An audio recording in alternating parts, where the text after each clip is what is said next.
everyone. How are you on Juneteenth? Happy Juneteenth to everybody. I hope you're celebrating and you are listening to my talk show. You know me, I'm the baby boomer. Girl, who don't you know? It's my talk show, it's my bucket list, and I'm so happy to have you on today, where I am always trying to transform your mind one show at a time. So get ready, share this, share the show, because we're going to be talking about a topic that, how would I say, people really don't talk about a lot, but they kind of, and I was talking to one of my guests, I'm like, they joke about it a lot, but Alzheimer's is no kind of joke. It's not funny, but you got to understand what it is and what it's not. So we're going to be talking about Alzheimer's today and chatting it up with two of my guests. But you can catch me on Girl Who Don't You Know on Facebook. On YouTube, please go to Maryland_Pink and Green. So please just go there and remember to share this show. Hey, you might want to talk to me and I want to talk to you. How about girl, WDYK@gmail, or text me or call me at 636-442-2630. I want you to do that because Tanya Garrett, how you doing? How you doing, as they say? Good evening to you. Good evening. So you guys can catch me there. And also, I want to talk about my new show, my new baby called Snapshot. Okay, so what is Snapshot? Snapshot is just what it is. Snapshot. Now people say selfie. So I guess it's almost like a little selfie that you come on, you talk about 10 to 15 minutes about what you're doing, your events, your calls. So you can make sure you just reach out to me. I love to have you and to share what is going on in your life. Okay. So question of the day. Kiara kind of tricked me with this QOTD. I'm like, Lord, I'm a baby boomer. I'm like, what does this mean? How are you feeling? And how can we be there for you today? Tell us, how are you feeling today? What's your moods? You can put in those little emoji cons or whatever. Put them in there. We want to know how you're feeling today. I'm feeling, like I said, pretty colorful today because this subject right here is very touching to me. Never have experienced actually working with being a caregiver for Alzheimer's, but however, it was touching to me. And I thought about my parents. I thought about things of that nature, other loved ones, other people going through that, And if you got any type of heart, you have to have a feeling of just thinking about, that's pretty, it's got to be pretty hard for people to go through that. So our topic tonight is raising your awareness about Alzheimer's disease and brain health. So again, happy Juneteenth. And of course, I want to get right into it today. So my first guest, I think I'll bring both of my guests up at the same time for once, and let's talk. Okay, let's chat it up. So the first person I'm going to bring up is caregiver coach Pat Bailey is in the house. Hey, how you doing there? I am so good today. How are you doing in Chicago, right? No, she's from Chicago, Kiara. But I'm right across the river from St. Louis, Missouri. I'm in the great state of Illinois. I love it. In the town that is kind of famous for being kind of rough, East St. Louis, Illinois. That's where I'm from. Went to school there. The two questions: what school did you go to, and what church do you go to? It's one of them type towns. Okay, so that's where I'm from. So we right across the river, the Great Mississippi, from St. Louis, Missouri. So you are where? Tell us where you are now. So actually, originally from Chicago, but now I reside in a little city in Texas called Arlington, Texas. Yeah, we sit right between Fort Worth and Dallas, and I've been here now since '96. About 24, 25 years, going on a little bit way. Yeah. Okay. You haven't picked up an accent, so I think you're still from. You know what? I was also a military brat, so it's kind of hard to figure out where I could pick up my accent from. I had a little bit of some Leonard Wood, Missouri in me, just so you know. Oh, really? Yes, sirree bub. And I've been a little bit of everywhere. 14 schools between kindergarten and high school. 14. Well, let's look at the good part. you learned how to get along. Okay. That's for You sure. learn how to get That's for along. You sure. learn how Yes, to be a team player. You learn how to do yes, that. But you yes, are a caregiver coach, you're a certified dementia care practitioner, and an author. yes, So ma'am. you've done a whole lot of, okay. So we're gonna start right now with you, and I'm gonna bring up my next guest, okay. Hello there. Hello, how are you? Sheryl Simmons is in the house. How you doing today? I'm doing great. How are you ladies doing I'm this evening? wonderful. But you know what? Let me tell you Wonderful. something, Cheryl. Cheryl is an author, a nurse, and a speaker. However, she's Chicago too. Yes, Everybody's coming from Chi-Town. yes, Okay. Chi-Town raised. Been in St. Louis about 30 plus years, but I was raised in Chicago. Wow. Okay. Okay. And so you're the one that has this book, A Message from Mama. And I do Yes, have the book, and you yes, guys need to get this book. Okay. thank you. It's a cute little book. I say cute because it's small, easy read, super easy read. Yes, It's indeed. hard to read. It's hard. Okay. It's very hard because I'm telling you, it's not the words that's in here. It's the spiritual part of this that really captured me the most and had me breaking down and crying. I just went for tears. So yeah, it was something. So ladies, we're here today to talk about Alzheimer's and Mhm. just brain health. And I put you guys on together at this time because I'm gonna go to. I know that you're a nurse, Cheryl. Mhm. And I know that this experience probably took you out of your comfort zone somewhat, Mhm. right? And you Yes, it did. Actually, many facets to my career. I actually started my healthcare career as a respiratory therapist mm, back in the 80s, and I went back to school late 90s, early 2000s to get my BSN. And right around the time that I went back to school and I graduated, my mom was diagnosed with Alzheimer's dementia, maybe a year or so after I graduated nursing school. So I think it was kind of kismet that I decided to make that change in my career at that juncture. But I've okay, worked in geriatrics, I worked in ICU, and right now I'm the school nurse coordinator for KIPP St. Louis. okay, So kind Kip of St. all Louis. around the You got it healthcare. all. You got it all. A little bit.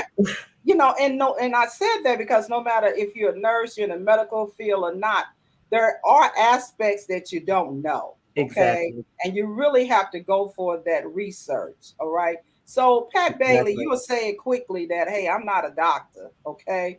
So, tell us, how did you actually get into this caregiver coach role and all that? Tell us.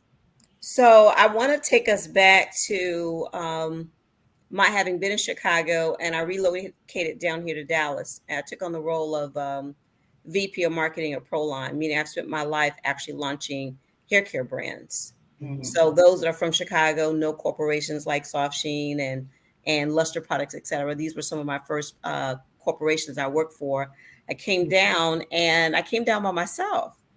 It was a really big change for me, and I got a phone call 2 in the morning from a sibling, and it was my sister concerned about my mom, that led to her being diagnosed with Alzheimer's.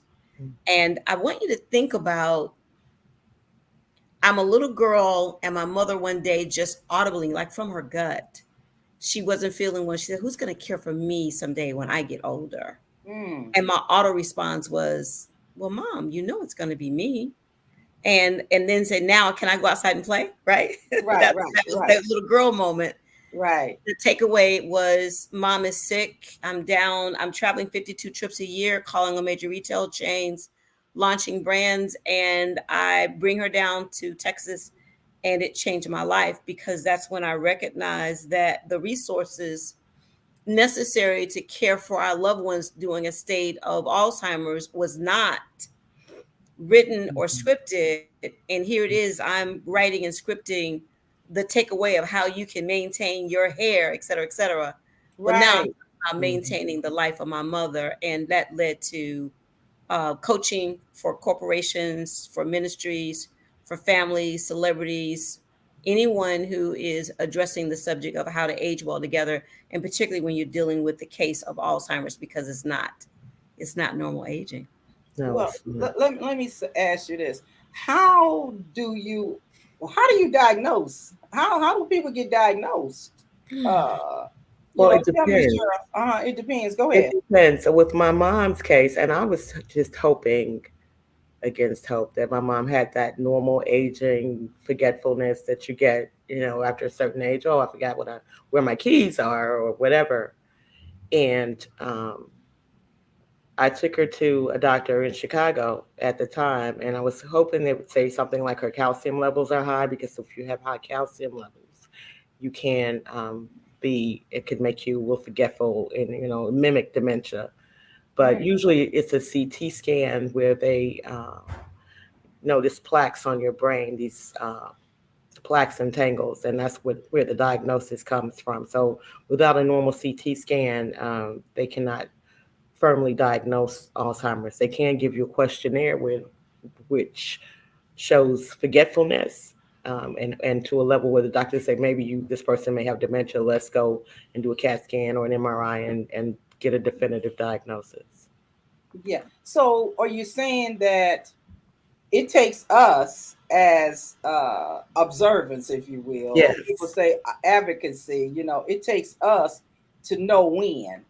Yes, and a lot of times, Mm-hmm. I'm sorry to Go ahead. interrupt you, but it takes a while. You can't just like one day, oh, mom forgot something, because there are a couple of things involved, and I'm sure the other host can attest to this, that you think, okay, well, this is just something small. She forgot. She'll remember this later on. Or, you try not to, you don't want to put that label on them. So it takes a while for you to notice. My mom actually lived in Chicago. She was a Chicago public school teacher for almost 40 years. And she retired in Chicago. So I actually moved her from Chicago to St. Louis. But my cousins would call me and say, well, I Bash forgot this, or she did this, or whatever. And I'm thinking, well, okay, something's going on. Maybe I should go and check on her. But it took a while for me and our family to notice the small changes of Alzheimer's dementia. They'd say, okay, and maybe, we need to go to the doctor and, find out what's going on. And, I Pat, love. Go ahead, Pat. Go ahead. So, sure, I love how you frame this, because the way in which the role has changed for me now, some years later, because mom was diagnosed in 97. She passed away as a result of it in 04. But in terms of the lane of me coaching and being involved, I can go ahead and say to the American public right now, which is what we were talking about, Marilyn, is that you're going to be cared for or be a caregiver. But the other aspect is that when you talk about 1 in 2 Black families being impacted by Alzheimer's disease, we need to begin to walk in the lane of assumption now. Okay. If we don't, we won't internalize ourselves the opportunity to say, am I good today? Because to Cheryl's earlier point, we're talking about cognition decline. Yes. My mother was a bank teller, and she was having trouble balancing her checkbook. Wow. There was no way, with the mathematician mindset that she had, that should ever happen for her. Definitely. So if families or individuals begin to say, what is my own norm?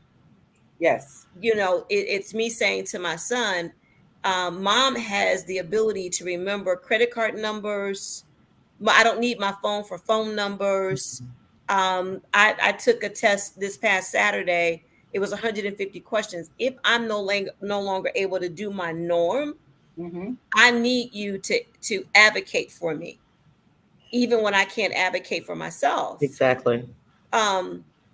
Because what's transpiring right now is that the impact in particular on women, and that Alzheimer's is 2/3 women.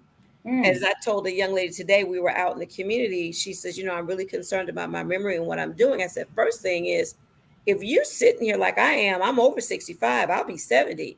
And as a result of that, if you're trying to do 5 things at once that you did back in your 20s and 30s, that's no longer your reality. It's not going to happen. It is not happening. So stop it. Okay. Stop it. Boo. We need to focus. Yes. We need to craft our norm. We need to be able to say, I was a very neat person, which my mom was. She became junky. That's oxymoronic. Yes. Check if that sweet potato pie tastes funny.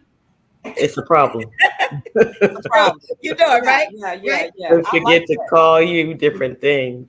Yeah, but I like the fact that you do need that advocate. Okay. Or I like Definitely. it that I like the word of you need people to notice you, because if you changing clothes there, I talked about this earlier. If you changing your clothes every day, you keep coming to work in the same clothes, It's okay? a problem. It's a problem. Mhm. It's something. If you normally comb your hair, like you're gonna always see my hair combed most of the time. And Mhm. I start saying I don't care now, something wrong. I'm telling y'all now out there in the audience, hashtag Mhm. replay. If you start seeing me not combing my hair, just know something is going on. She needs to be her loved ones need to come in. But I love that because I love that you do need people to notice you. Okay, what's your norm?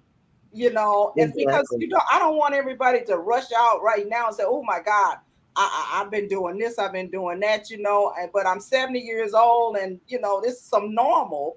But so it's a thin line, I think, between what's normal and what's abnormal, and what's going to call you to come in, to say, "Hey, I need to go." And it's very subtle. And like she was saying earlier, it's more of a cognitive decline. So some things you won't notice. It's not going to happen overnight. Alzheimer's can take 10 years before it's Mhm. full blown. My mom was diagnosed in 2004 and she passed in 2012. So it depends on the person, the individual, and like she said, knowing that individual and what's normal for them. Another caveat also is that people tend to prey on older people, Mhm. con people, people calling, trying to sell them properties or take things from them. And that was an incident that happened with my mom as well. She was a property owner in Chicago. Yeah. And there was a ring going around at that time in Chicago, I guess in the early 2000s, that was um, tricking older people out of their property and quit claiming, getting deeds and stuff in their name. There's a lot of different things going on. So total something totally different to watch out for, but also look out for our elderly, check on them, call them, come around, visit them, because if people notice that nobody's around, they Mhm. will prey on our elderly. That's right. That's right. Mhm. I mean, so okay, so you got diagnosed now. She got diagnosed. Your mom's got diagnosed. However, what do you say as far as caregivers right now about their mental health? How do you help them? Who helps them, if anybody? Because once you get the news, what happened to you? Okay, what did you do? You know what I'm saying? Well, Because I it got was crushing. Yeah, It it was was a blow. crushing, and I had to accept it first of all. Accepting that and moving her to St. Louis, realizing she was no longer able to take care of herself or her affairs, and trying to get in her business in order, her bills and everything together, finding a doctor, all those types of things. So it's a complete life change for you. Hmm. But also the Alzheimer's Association, which I did not know anything about at the time my mother was diagnosed.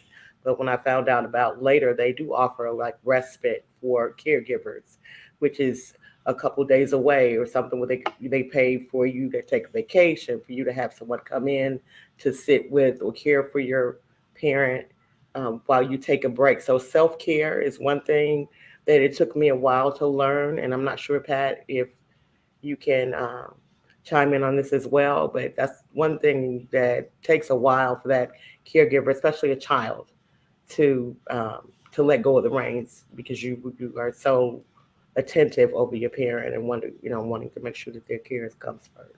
I love what you said, which is so spiritual in nature, which is we had to accept it first. And in that lane of acceptance is we had to actually move into a lane of embodiment to be with them. Mm. This was no longer a situation of my mom had Alzheimer's, because I really believe that a diagnosis of Alzheimer's for an individual is a diagnosis of Alzheimer's for the family. Exactly. And in Definitely. that instance, I should really say it's a diagnosis of caregiving for the family, for the community, for anything around their overall life. So the Alzheimer's Association does a very good job of helping us understand the actual stages of Alzheimer's. One of the things I love to talk to caregivers about is then let's talk about the phases of caregiving. Hmm. And Cheryl, I love the way you said the acceptance is one, because one of the things that transpires in that is the discovery process. You end up discovering what your parents really do have financially, because Alzheimer's is a strong financial burden upon many, particularly if you in what's called middle class. Mm-hmm. Those resources are typically not available to you. Those are soft monies. They can go at a whim, depending upon where you live in the country.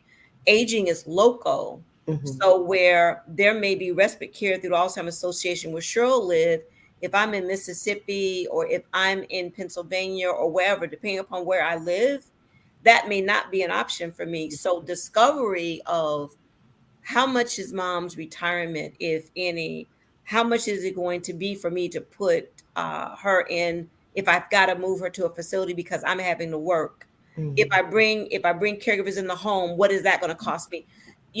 So I've worked with the Alzheimer's Association for a number of years, and I've had the pleasure of sitting on the board.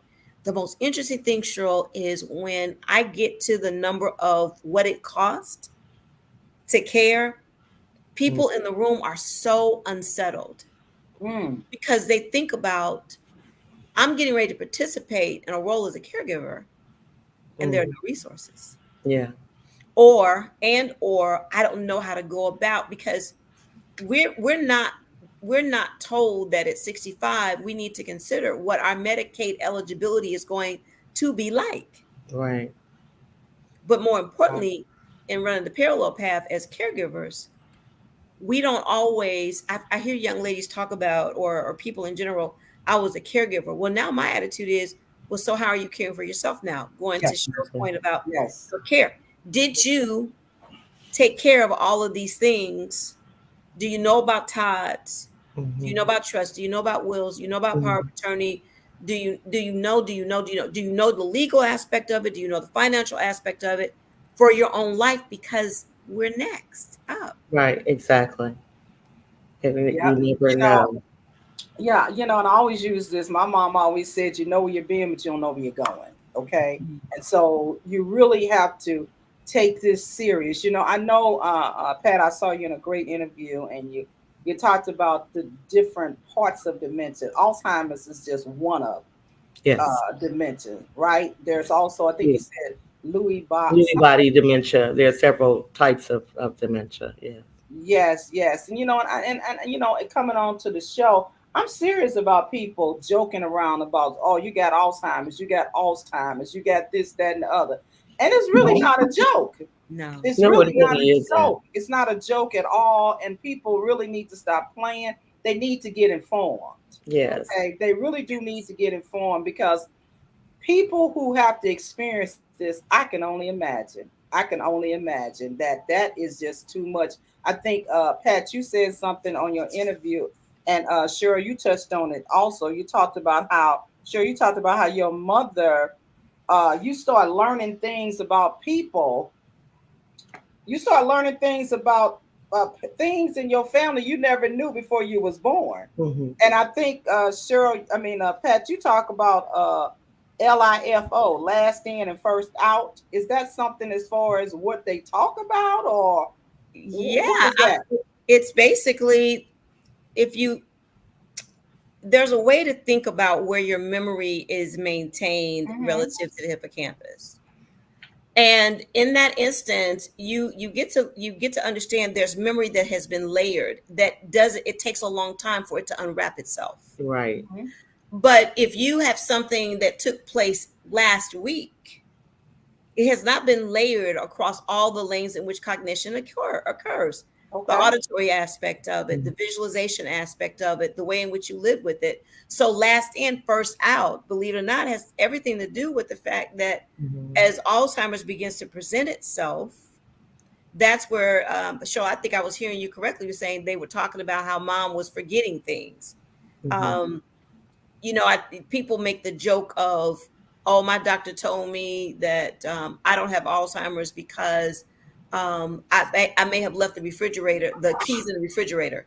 And I was wondering, how do they get in there or whatever? And I'm like, this is not to be taken lightly. No, it's not. If you have a conversation and you're worried about your memory, it's time for you to address getting a workup. It really is. It really is. And the short-term memory is what they say goes first with Alzheimer's, but also with other forms of dementia as well. But there's so much research out there. And the key in our community is to not be afraid to get care or to seek out. My sister and I talked about it. We had several aunts. My mother was the youngest of 15. children, and Wow. I had about 4 aunts that may have passed with dementia.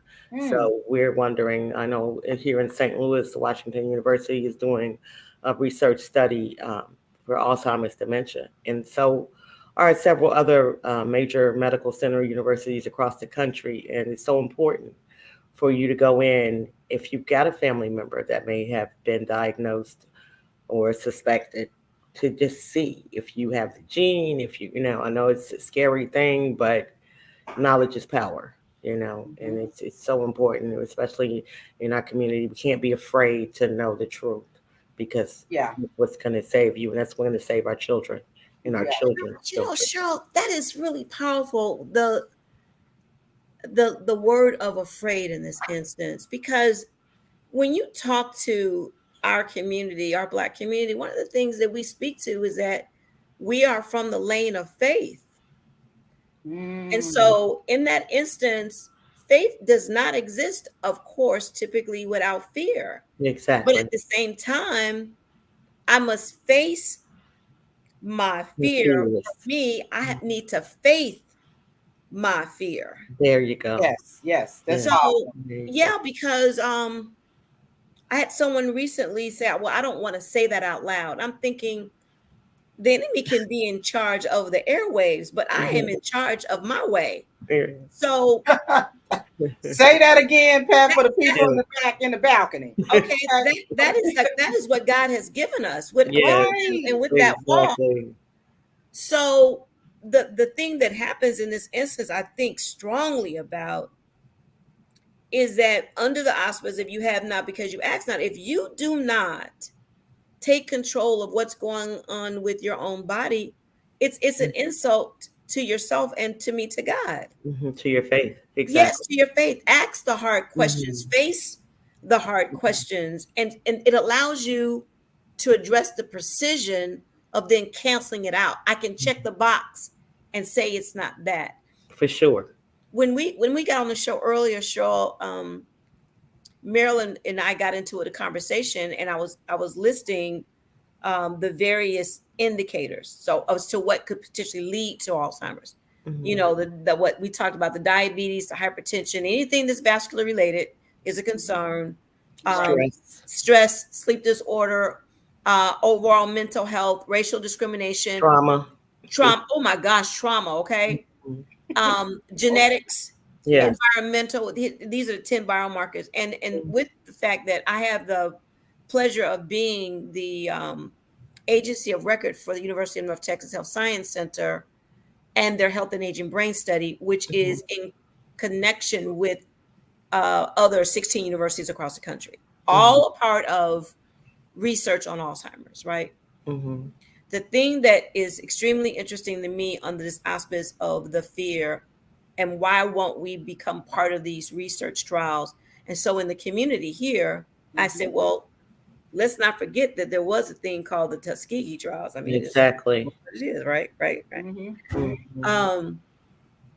So I know we've got a trust issue, but I'm at that point now where we really are going to have to trust God in the process.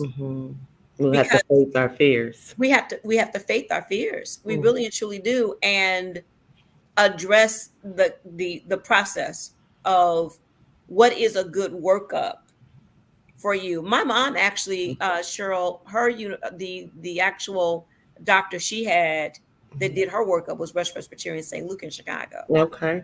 Which is renowned in the area of Alzheimer's research. Yes. And from the memory testing that you're going to get, you're going to get an MRI, you're going to get a PET scan. They're going to do a complete workup on all of your biomarkers, which is extremely important, in conjunction with the drugs, which can be a problem with dementia as well. They'll figure out what's in bacteria is running in your body because of a UTI. Can make you act very much like you have UTI is a urinary tract infection for those. Yes. Okay. Yes. Oh my God. Yes. I mean, honestly, been there, done that. So and so much so that I tell those individuals that are under my care, if you do not feel yourself in that, because UTIs take on a different presentation in your body It when does. you're older, you don't feel it the way you did when you were younger. Mm-hmm. Just, I have a UTI, I think I have a UTI, just say it and go start checking the box and eliminating these things, because we need to recognize that we've got a debilitating disease that is an epidemic, and we need to start making assumptions. And I love the fact, Cheryl, you started listing all of the members in your family that have had it, right? Mm-hmm. All of us need to take a look at it, because now it's moving past genetics Yes, to, oh my, menopause is huge. it Right. is. It is. So let me ask you ladies this. I mean, sure. I mean, yeah, sure. You talked about WashU. Everybody know WashU in the Mhm. metropolitan area. Okay, and it's it's one of those I just say good colleges, good universities. Yes. Okay, but Pat, what really drew me to Pat, you guys. So I was down in Dallas at a luncheon, Hmm. and I saw her. She was talking about this study that they're doing in the Dallas Fort Worth area, I believe. Hmm. And one thing that really struck me was I think it's no drug Hmm. Yes. involved, Mhm. and Yeah. that's huge right there. So how do I mean you got I think we talked earlier about the replicability of it, perhaps maybe in other places. Okay. So Hmm. people that are listening or people who are going to listen, hashtag replay, if they're in your area, do they just call or what do they do? They can call the university, one of the major universities or the hospitals Mm-hmm. systems in their area, because I believe when I reached out to Washington University and Barnes Mm-hmm. Jewish Hospital, Mm-hmm. they let me know that there were others. I have a sister in the Atlanta area, and they Okay. let me know that in Atlanta General, they have they're running a similar research program. So there are several across the country. So they can start just by reaching out to the major hospital system in their area, and they'll be able to field them to the right place. Mm-hmm. I also note that you mentioned the Alzheimer's Association Yes. earlier. On Also, yeah. their pages, they give you a list of, so they've gone and collaborated with these various university systems, and these are medical systems, Right. obviously, and they're able to point you to a particular study that may very well be in your area. The health and aging brain study, health disparities, which is right now positioned in the Dallas Fort Worth area, obviously. It will probably at some point can be moving across the country. I can't speak to that right now, Mm-hmm. but what I can say is it's the same scenario for anybody that's in your listing audience that is in the Dallas market. I can give you that phone number, which is 817-735-2963. That phone number leads them to a caring team of experts, very, very seasoned team of professionals. And to your point, it is no drugs, Mm-hmm. which is significant. Our community gets very, very excited about Yes. hearing that. They Yes. really, truly do. Yes. And I'm going to say that's 735-2963, 817-735-2963. And I think one of the things that's exciting to me about working with them as a whole is the experience of the doctors. These are neurologists. Mm-hmm. These are people who have vetted their entire life and their entire career, and they were one of the major ones that were the first to come after a research study that was specifically for African Americans, which is also huge. Yeah. And so you Because talked. I was just gonna Mhm. Go tag ahead. into the study that they're doing at Washington University. It's called the AHEAD yes, 3-45 study, and that's to Wow. determine the research center for Alzheimer's disease, or the risk of developing Alzheimer's disease Mm. in individuals. But that's the name of the study. Yeah, yeah. And so when we talk about, I think in your interview, Pat, you had with that one the interviewer, I'll just say that. Okay, you talked about it was a race thing as well, the propensity or whatever for us and black and brown. Okay. So, and you kind of talked about what perhaps may be contributing to it. Not saying that it is, but maybe or whatever. let's talk about that a little bit as well. So I want us to take a look at race from the lane of intentional and unintentional, and that you just don't know me. You don't know me. Go ahead. You All don't right. know me. So I'm traveling. I had to get care for my mom. So I found this amazing assisted living facility of which she called home. She had a man, y'all. My mother had a boyfriend. He was the exact replica of my daddy. He was 6'3", 6'4", and he was not black, by the way. Okay. All They were right. Go ahead, Mom. I'm like, go on, Mary, handle your business. Go handle it. Handle it. She got sick and she had to have surgery. And so here comes the lanes of confusion for us as a family. First thing the doctor said, well, we have to do surgery, but we don't think we need to, or we don't recommend it for the family. But we don't understand.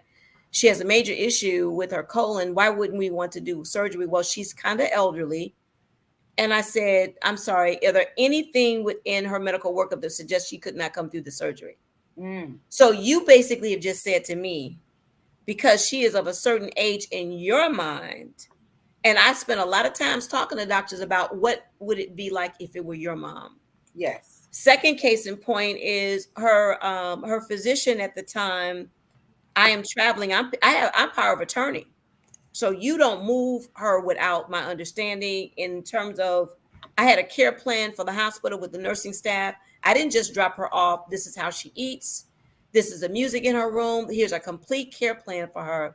Right. They called me saying that with my mom, we basically we're getting ready to send her home back to the facility. I said, I'm sorry. Have you done a workup on whether or not she can transition back into her same environment? And I'm talking to the physician. I said, honestly, you are not internalizing your patient. And this patient this time is my mother because of your level of racial composition. That would not happen in your culture. Yeah, and Crystal Pearson writes, "This is no joke at all. This is my mama. This is my mama. This is my mama." Sometimes I know we say race, and I embrace that because I recognize that I am not only a race of being a female. You need to identify with that first, because I come different to you in this instance, and how I've got to incubate loving everybody through this process. I'm a caregiver. I got to care for all of us through this process. But the biggest thing is, I don't expect you to know us. If when you look at if you were to ask your physicians of their line of their lane of understanding of the races of people that they're serving, it doesn't exist. No. So we don't want to entertain that they know us. What we want to entertain in the lane of race is an opportunity for you to get to know me. Exactly. So let's set up our terms and conditions associated with it. I think that becomes extremely important in this instance. You need to spend time with them differently. And in this instance, the doctor apologized and said, let's get your mother into a rehab environment. My mother went in walking and talking, and she came out bedridden. Wow. It's Alzheimer's. Wow. And you don't know when it's going to go. You have a sense, Marilyn, in this instance, of where it can go. You just don't know along the journey when it's going to happen, unfortunately. Right. She went straight fetal. Yeah. And Sheryl, in her book, she takes that ride with you. I mean, it's a journey. And I think as it goes all the way to the end, it's like, I think you said that your mother's legs were not able to come out straight. To move. And it took a while, but her progression through the disease process, which I believe she had Lewy body dementia, a form of Alzheimer's, took, I guess, it was a long road to get there. Little things would happen, that I would notice. Like she started having these TIAs or mini strokes. And then she would lose, every time she had one, she would lose something else that she was doing previously. So it was a true journey, but you're right. It can get them to the place where they're completely bedridden. It is a fatal disease, and that's why it's so important to get the research and to make people aware of the process. It can be financially draining. My mom was fortunate that she worked for the Board of Education in Illinois, Chicago Public Schools, and she had a pension. So she had Medicare, she had other things, but everybody doesn't have that type of financial situation. So it can be very, very stressful and straining on a family. Yeah. And, in your book, and I'm going to talk about both you ladies' books, A Message from Mama. Why did you take that title, that A Message from Mom? I see a smile. So where did you get this from? My mother was an educator. She started her educated career as teaching in Mississippi. She was born in Sandy Ridge, which is near the Delta, Mississippi Delta farm. Far away, sharecropping parents, and she taught in one-room schoolhouses when she was 18, and she moved to Chicago with my dad in the 60s and got her master's degree at Chicago State College, Chicago Teachers College at the time, and she got a master's in library education, and always the educator, always teaching, telling you something. So this was, to me, my message from her, but her message to me is, just the journey. Yeah. The experience of just going through that. And even with myself being in the healthcare field, I was totally taken aback. I had no clue of what to expect, what to do. That walk for me was very difficult. And for myself, my husband, my children, my siblings, it was a journey, but it was also a message, and I wanted to get that message across because, to me, if it was that difficult for me, and I live and breathe healthcare every day, can imagine what it's like for somebody who has never experienced, who has no idea, about even aging and just, she forgetful. I don't know what's going on, Well, the thing about it and stuff is that I'm listening to you ladies, and I believe that Alzheimer's shows up differently in different people, but it's still the same. I mean, do you know what I mean? Like, it's showing up, it's manifesting differently, and you got to be really on it to know what is and what ain't. We talked about this already, but nevertheless, I think this book right here, and I told Sheryl it was so profound to me. I'm trying to make it do right. Okay, this book right here, and I think you get on Amazon and all these different places. It's real thin, but it is power packed with emotion, with spirituality. I mean, it is power packed. I had to write her and text her and say, look, I called you. I normally don't call people, but I called her and said, look, I mean, I was just at tears. Tears just falling on my face because I started to feel that, like Pat say, you're going to be a caregiver or somebody going to care for you, and the tears and the emotion comes in and stuff and say like, wow. Or, are you really ready? Are you really ready for this? That's huge. You get the diagnosis. Are you ready? I don't think nobody is, and nobody is. Nobody's going to ever be ready because that's your mama. And I remember, wait a minute, Sheryl, your mama told you, hey, look, let me tell you something here. I'm just paraphrasing. I'm the adult. You don't tell me when I need to eat or I don't know. So all these things you're dealing with a whole bunch. That's my mama. She used to take care of me. Now I'm trying to take care of her. And she still got the mind to say, look, who you think you're talking to? Okay, how they say, I give you a whooping. I don't care how old you are. It's that type of stuff you got to deal with, of saying, how can I trick her? You did ice cream. I know I read it. You did ice cream to trick her to take her medicine. Yes. You asked her as she ate, so it was just it's a big serious dance that you don't know which way it's gonna go. It's almost like the tango, really. You're going one way, then you go another way. You don't know. And I think Pat, you got I think the name of yours is New Tomorrows. I mean, tell us about that. The program Finding New Tomorrows is really an opportunity for families to learn how to age well together. Yes. And so I create these amazing opportunities with corporations, ministries, families and individuals to address the subject of Alzheimer's. But honestly, I can say to everybody, it is really more about the line and lane of caregiving. Mm-hmm. We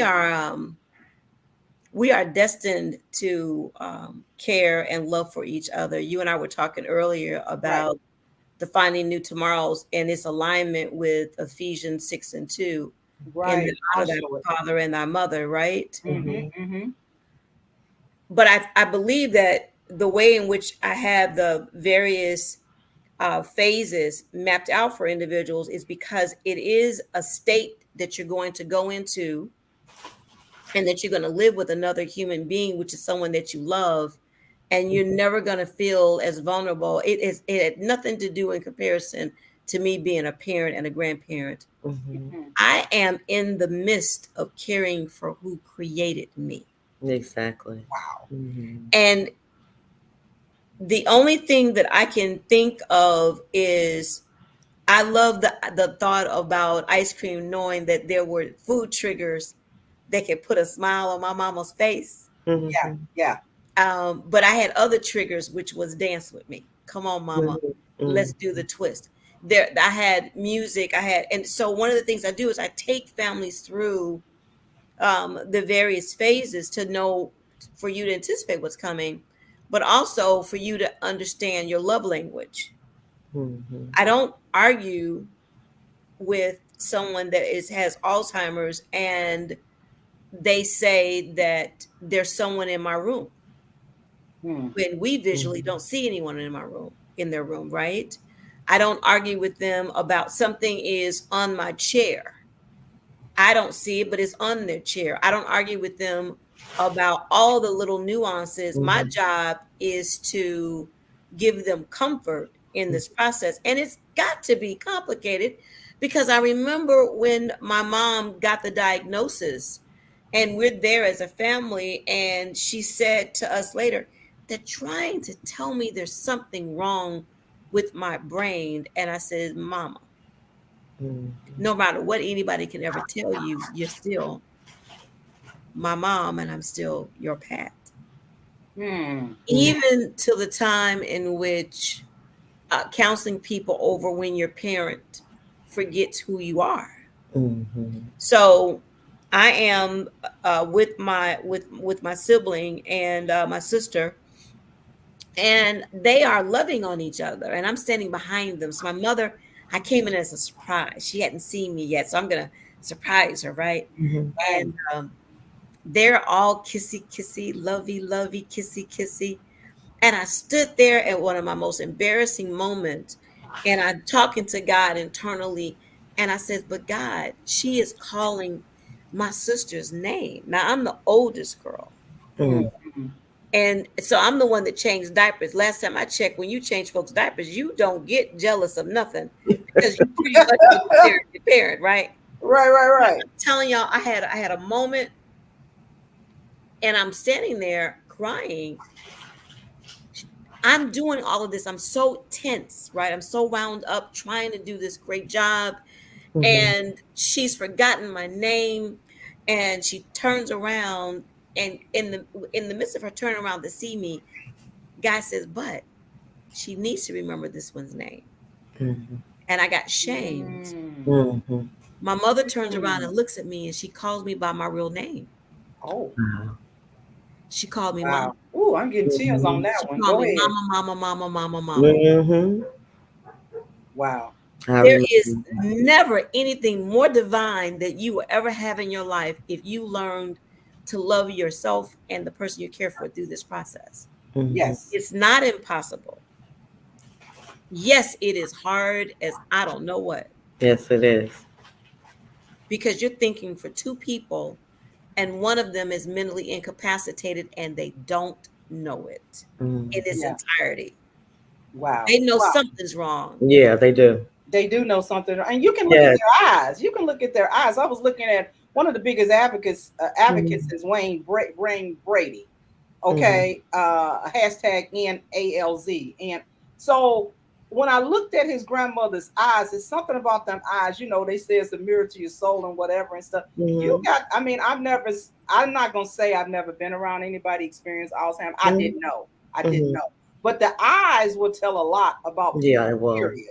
The windows the to the eyes soul. will tell you stuff, So as we think about this, Pat, and I'm talking about your interview, and we talk about brain health as we come to almost a close. You said something in here, and I'm gonna tell you something, guys. This changed my life when I heard her say this about you gotta let your brain cool down, okay? And cool down mean go to sleep, okay?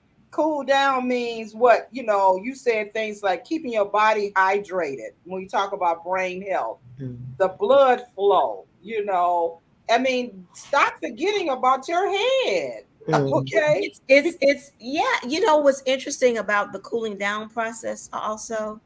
Right. Cooling down is we are people of prayer, but we're not people of meditation. We don't know how to go and be still and be quiet to allow God to really be with us. Right. And this is all part of the cooling down. So sleep is extremely important in the lane of 8 hours, because as women go through menopause, they're waking up constantly from the heat during the night. Come on, man. Don't go there. Don't mention it. Sorry. Don't bring it up. Don't bring that up. I'm in hair care. I'm in hair care, and women have changed their entire focus on hair as a result of those night sweats. And yes, right. Clothes on, clothes off, wet sheets. The end of the day is, I tell people and say that, look, you still need to learn how then to nap. Yes. You need to act like you're European. Okay. Okay. It's time for a nap. Private siesta going on, right? Yeah. Cooling down is everything, because we're a closed system. This whole issue of vascular dependency that the brain has to survive is just common sense. I mean, the aspect of the blood flow, the oxygen flow, the food that we eat that has something to do with that. All of these, the lack of movement that we have, the fact that we right now are getting ready. My watch is going to tell me to stand up in a minute. Yes. Yes, it does. Because telling our body to be sedentary, that means our brain is to be sedentary, as opposed to we're not charging. We're not learning new things. We're not trying to get a new language. We're not trying to learn on the bucket list to play a piano, but we need to continue to not cool cool our brain down, but use our brain more for those things that are new, because we're still here. Yes. So when people say, I'm ready for retirement, my attitude is, we can be ready for retirement from a job, but do not retire from life. That's right. I say retire, refire. Okay. Well, there you go. I had somebody tell me, Marilyn, she introduced me to this person and said she's our Renaissance. She's a Renaissance woman. And I thought about it, and I'm like, I am. I'm gonna keep on renewing it. People might say, Marilyn, you're doing the most. Yes, I am. Okay. Because I want to be a baby boomish. Okay. Boomish. That I'm learning different things, and you know what I'm saying? I have goals. Keep going. Learn something, so doing this show is one of my goals. It's not easy to come here and talk to people that I don't absolutely know, and I don't know you guys, and so I have to research. I got to learn some different things, and it's interesting because I keep my brain active, but on the same end, I have to cool myself down. And one thing you did not say was the hydration that you need in the water. Very important. It's the common basic things that sometimes we skip. We want to do fruit juices. We want to do this. We want to do that. Annabelle says she got in here late, but she said, "Oh, this is very true." You're right. It's so simple to try to keep your brain together, try to keep your body together, but we want to make it so hard. People say, well, I ain't going to the gym. Well, you ain't got to go to the gym. Get you some cans of soup and start doing some things. Get you a broom. My mama say, do a broom, girl. Do a broom. You got to do something. She'll say, I ain't kicking as hard as I used to kick, but I'm kicking. Girl, you better keep on. My mother passed at 90, very lucid. God bless her. She was lucid the whole time. because she kept herself together. She was eating the greens. She was doing the things. She from Mississippi too, Sheryl. Okay. And so I'm just saying that she did those things, and so we can do simple stuff, eat the right things, do the water, do this, do that, simple to try to keep our overall body together. And you know what's extremely important in that instance is what type of water.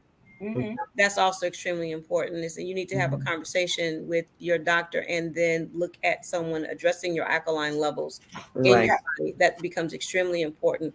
But Marilyn, I want to go with you for a moment. So let me see if I get this straight. If we were back down south, we would still be working where when we got to be in our 60s or 70s. Now I'm saying, people, take that cell phone and take a walk with it. Come on. Let me call my girlfriends on the phone. Let me go outside and let me just go ahead and walk around the neighborhood. Exactly. Oh, wait a minute. I can maybe do it in my house. I don't have to sit down and take that call. I can get up and move with that call and just walk it out so that we can move. Sheryl, you're being a nurse. You can testify to this. The biggest issue you have as a senior getting Alzheimer's and become bedridden is what can potentially be ulcers, i.e. what we know as bed sores. Exactly. And in order for you to have to actually help with that, you need muscle mass. Movement. Exactly. If you don't have the muscle mass and you laying in a bed, because you talked about how your mother's legs, atrophied over time. Yes. An example. I don't know how we can explain it in that we see other cultures that constantly believe in movement. From Tai Chi to Pilates to yoga, to just dancing. We need to move now, similar to the way that we moved when we were toddlers. That's true. Ladies, we are coming up on the hour mark, and man, this has been fantastic. And you guys, I don't know, I think here put the information in the chat where you can reach out to these different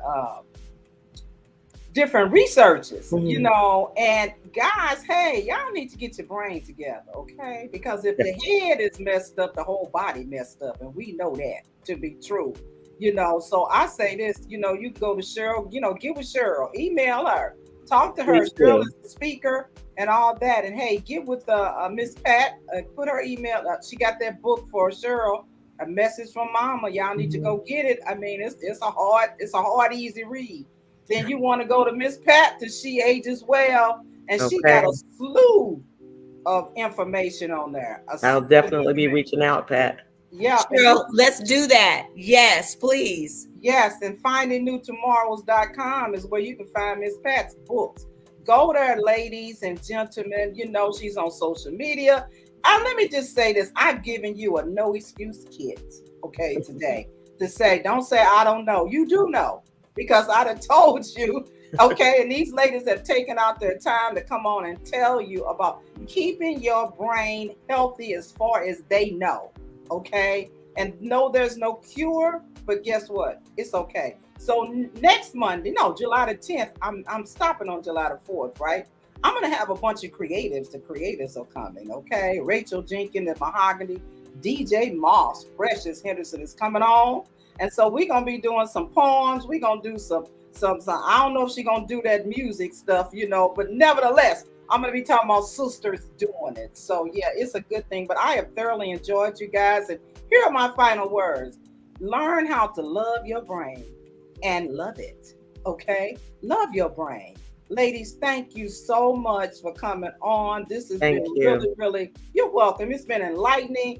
And I'm hoping that sometime there will be a hashtag end to Alzheimer's, in our lifetime. If not, everybody do whatever you need to do to end it, So, hey, you guys have been listening to Girl Who Don't You Know. It's my talk show, Marilyn Green. I am the original baby boomer, where I am transforming minds one show at a time. So until next time, you guys have a wonderful night. And hey, make sure your brain is healthy, okay? And so you guys take care. And until next time, see you later. Bye-bye. Bye.